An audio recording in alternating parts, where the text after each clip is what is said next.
Well, that's slightly better than last time, but is that even saying much?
Hey everyone, it's Movie Lover 120 here, and I am here with a brand new movie review. And this movie review is going to be for the sequel to the film I reviewed yesterday, and this is supposed to be like the sixth film adaptation of the Turtles. And so far the last Turtles movie to be released. Well, not the last one to be made, but for now to be released because we are supposed to be getting both an animated movie on Netflix and sometime another live action film, just not set in this version, but another live action reboot. And that movie is going to be for none other than 2016's Teenage Mutant Ninja Turtles Out of the Shadows, a sequel to the Michael Bay shitfest. So how does the plot of this movie? Well, 2 years after the battle with Shredder and Eric Sachs, the Teenage Mutant Ninja Turtles, Leonardo, Donatello, Raphael, and Michelangelo, still live beneath the sewers of New York City, having allowed Vern Fenwick to take the credit for Shredder's defeat. At Grand Central Station, April Needle discovers and informs the Turtles that scientist Baxter Stockman is working for Shredder and plans to bust him out of prison. As Shredder is transferred between prisons alongside criminals Bebop and Rocksteady by Corrections Officer Casey Jones, the Foot Clan attack the convoy transporting them. Despite the Turtles' interference, Shredder escapes with Stockman using a teleportation device. Shredder has ejaculate port, winds up in another dimension, and meets the alien warlord Krang, who reveals his plans to invade Earth. So yeah, this is the first Turtles movie with Krang in it. So, how was this movie made? Well, after the 2014 film somehow exceeded box office expectations, Paramount and Nickelodeon officially announced the sequel was greenlit, and set to be released in theaters on June 3rd, 2016. With plans to incorporate the characters Casey Jones and Bebop and Rocksteady. Jonathan Liebesman and Bradley Ford were also interested in doing a storyline that involved Dimension X and Krang. Earth to Echo director Dave Green helmed the sequel, replacing Jonathan Liebesman. Well, that's one good thing. Known briefly as Teenage Mutant Ninja Turtles Half Shell, Paramount revealed the title had officially been changed to Teenage Mutant Ninja Turtles Out of the Shadows. So, principal photography. Film began on April 27th, 2015 in New York City, and after the movie was officially filmed, finished, edited, marketed, it would go on to be released on June 3rd, 2016 in theaters in Real D 3D, 4DX, and IMAX 3D by Paramount Pictures.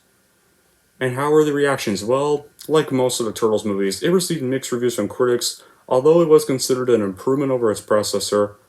However, at the box office, unlike the last movie, this one was not successful. In fact, it was a box office bomb. Even though, I mean, yeah, sure, it grossed $245 million worldwide but that's a $135 million budget, and in North America, not good. It only pulled in a bad $82 million domestically. Ouch. So against the $135 million budget, that's not a good gross. No. And it resulted in a planned third film being thankfully scrapped. So thank God we did not see a third film of this version. So when it comes to my reaction of this movie, well, I think this movie is, well, better by two hairs, but it's not even saying much because it's still not a good film. No. It's just an alright movie at best. Now, I remember seeing the trailers for this film back in my final year of high school in around December 2015, and I decided to just skip seeing this in theaters because I hated the shit out of the Horror 2014 movie, and felt this movie would also suck, because Michael Bay was still helming it. So when the movie hit Netflix eventually for a little while, I randomly watched it out of boredom, and I think it's bearable, but still not good. So, on for the good stuff first. Although the CGI isn't at Dawn of the Planet of the Apes level, it's definitely much better this time around since the last outing. As do the turtle characters themselves. I mean, yes, the arguments and inner conflicts are all relatively the same at the least, but there's no doubt that the writers know Leonardo, Donatello, Michelangelo, Raphael front to back for this one. The humor, particularly from Leo, is vastly improved and slightly less childish than the first film. I mean, the turtles still look a bit nasty, but okay, they don't look nearly as nasty in this movie as they did in the first one.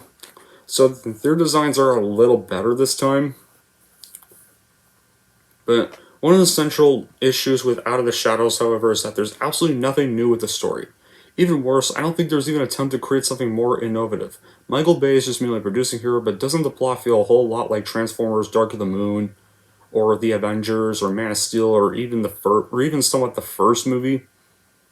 The point is that Out of Shadows does do a lot of good, but it doesn't seem like they even try to hide its flaws or blunted holes in logic. And the effects really haven't improved much, which is what really weighed this down. A lot of this is just stupid action. But then again, technically, Teenage Mutant Ninja Turtles is not really supposed to be an intelligent franchise. But even like the better films, like the first one from 1990, the 2007 film Secret of the Ooze, they didn't just have a bunch of action scenes. They actually had somewhat of a story to tell in both of them. Even the first one from 1990 had an actually good story to tell with the turtles. It got the turtles right. It got the story right. It wasn't just a bunch of action. Still, the bad seems to outweigh the good, as I find the dialogue predictable, and it was pretty annoying to hear that tired cliche of people being scared of something they don't understand. This movie, Teenage Mutant Ninja Turtles Out of Shop, just seems to really exist just to sell the toys, which were the Turtles, the Shredder in this movie, Rocksteady, Bebop, and Krang look like they all made great action figures to sell to the kids who watch this movie, and nothing in this movie would appeal to adults, even the adults who grew up watching Ninja Turtles when they were kids. The story was even still dumb, just too many loopholes in it. You may not have noticed if you were mesmerized over how amazing the design of CGI creatures were in this movie, but it's very typical Michael Bay style, even though he only produced it. Now the thing is though, but there's still some better things about this movie, like the Shredder, for example. You know how he looked like a Transformers reject and stuff, and he just looked like some mutated lizard without his face in the first one. Well, this movie, he's better, but there's some things I still don't like about the Shredder. I don't like how the Shredder barely has his mask on the entire movie. His literally face is just showing the entire film. And when he does, mask up, his costume is better, but he doesn't even don his actual mask or actual costume until, near the very end of the movie.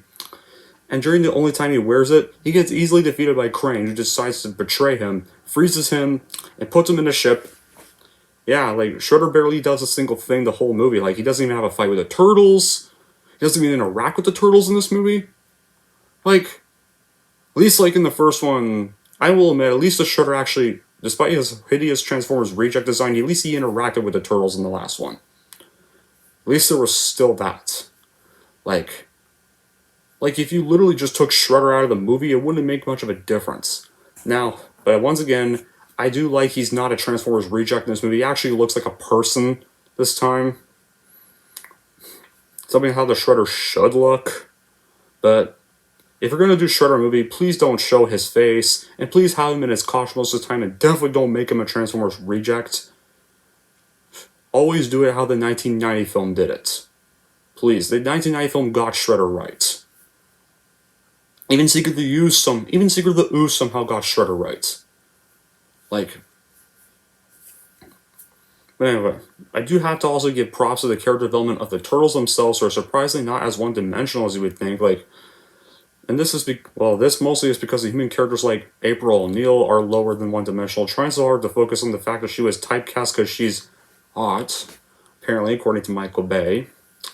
They were very teenage and had great personalities. Now I really like now as much as I didn't like the character design in the first movie, the full focus of the But however, I like they actually do improve the design here. And the turtles themselves, like, you want to know what's better about the turtles in this one? The turtles in this one are actually the first people we see in the film. Like, this movie actually is about the turtles. Like, 2014 one was literally just about April O'Neil, and the turtles were barely in the movie that much. No, but in this one, they're actually in the entire movie, and they actually feel like the main characters for this one. So at least they actually did that. But honestly, now that covers kind of the good qualities, let's get on with the bad qualities. Now, for starters, I really do not like the infamous scene where April dresses up sexually as a schoolgirl because Ninja Turtles is literally supposed to be a franchise somewhat aimed kind of for kids and kind of away, and they literally had to put in so many inappropriate jokes in both these films. Seriously? Like, Michael Bay, have you learned anything from doing that with Transformers? Apparently not. Like, I thought you hate Bay. I thought you said Revenge of the Fallen sucked, and I thought Revenge of the Fallen would have taught you a lesson. You clearly have learned nothing from any of these Transformers sequels you did. You have learned zero stuff. It's like, thank God he is not, but at least thankfully he's not touching like childhood franchises anymore. And I also did not like Leo in this movie, because in this one he gets rather really unlikable at times, especially considering Leo's my favorite Ninja Turtle. Especially when he said especially that cringy quote where he says, "There's only one vote that counts in this family, mine." Like, that's not Leonardo would never say that. Leonardo would never act anywhere like this in this film. Like, I mean, yeah, you guys can say, well, Leonardo was kind of a bit rude in 2007 movie. Well, at least there was still some character story arc with Leo in the 2007 film. He wasn't too unlikable. He was still Leo, at least in the scenes where he was likable.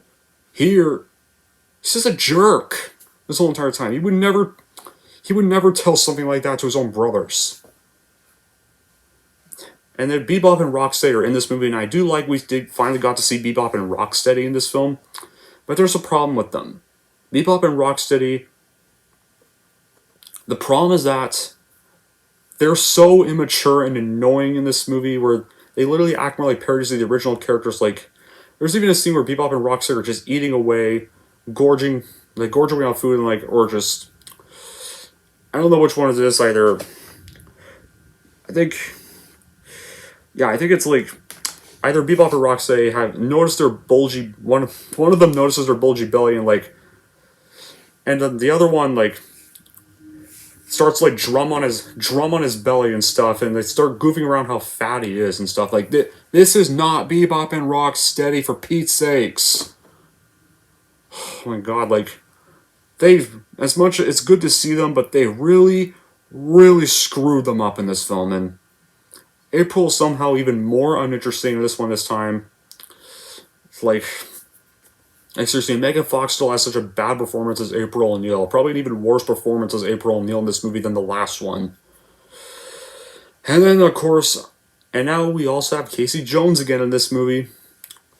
However, there's also a big problem. They also even screwed up Casey Jones this one. Like, I really hated they made Casey Jones an annoying clone of Robin for Batman and Robin. God, like, Casey was just such a whiny, unlikable brat in this movie because Casey Jones acts almost nothing like his original character as a vigilante, and he only acts like a big man-child who dreams of being a detective. In fact, most of his angry outbursts just feels more like temper tantrums than results. That's not Casey Jones. Like, this character is not Casey, for Pete's sakes. And when it comes to the action sequences get a little Transformer say for my taste, especially towards the end, but it does a decent job of setting up the backstory for characters and elements that are absent in its processor, and having the whole thing make some kind of crazy sense. And the movie also takes far more of an influence from the cartoon, but in a kind of a good way.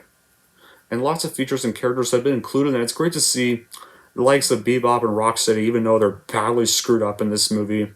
And of course, Krang, despite the little screen time he has, like, Krang was actually pretty decent in this movie. It was for his first live action portrayal, and the acting is the action is decent, and it's all very enjoyable. So, but as previously stated, this isn't really a great film, but it is an entertaining one. While the first movie just fell off the entire runtime, the sequel hits the mark pretty satisfactory throughout, but it's never actually strong enough to ring the bell at the top of the poll.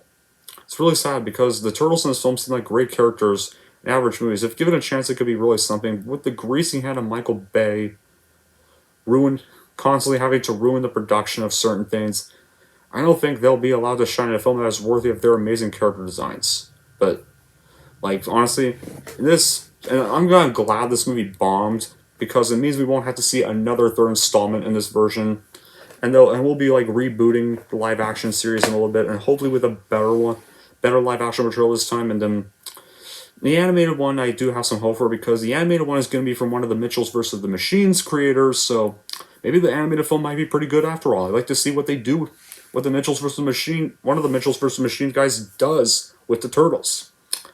But anyway, that's it for my review of Team NT Out of the Shadows, and here would have to be my final recommendation for this movie. So overall, if you want to get that horrid last film out of your head, then maybe stream this one online, pretend that 2014 movie is not canon to the story because this movie is still nowhere like 1990 and 2007 was at all. So if you were wondering how I rank Out of the Shadows, I am going to give Out of the Shadows a 6 out of 10. There we go. That's it for my review of Out of the Shadows. And with that, we are done talking about the Ninja Turtles movies. So, what's going to be my next review? Well, I'm not going to be starting a new franchise per se.